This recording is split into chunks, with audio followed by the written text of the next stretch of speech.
Today I want to start my new series on the women in the New Testament of the Bible that had a ministry.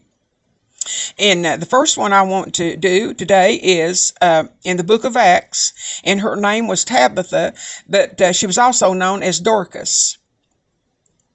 She wasn't a preacher or an apostle, but her acts of kindness made her unforgettable. Today we'll explore her inspiring story of how her life and resurrection pointed to God's power and love. Now, Tabitha lived in Joppa, in a coastal city. Her name Tabitha is Aramaic for Dorcas in Greek, means gazelle, a symbol of grace and beauty. She is the only woman in the New Testament called disciple, showing she was a devoted follower of Jesus. Now, Tabitha was known for her charity for widows. In biblical times, widows often had no financial support, and Tabitha used her skills to make clothes for them. Her ministry wasn't about words, it was about action, living out Jesus' command to love and serve others. One day, Tabitha became sick and died, and her fellow servants and believers were heartbroken.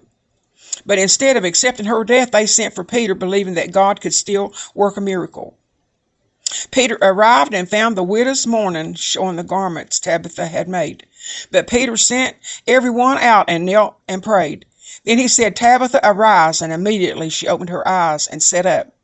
This miracle led many in Joppa to believe in Jesus. Tabitha's story teaches us that ministry isn't just about preaching, it's also about serving. And her kindness and generosity reflected Jesus' love.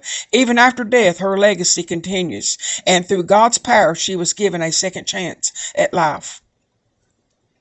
What do you think about Tabitha's story? Let's live out our faith by helping those in need. If you enjoyed this video, give it a thumbs up and subscribe for more inspiring Bible stories. See you in the next one.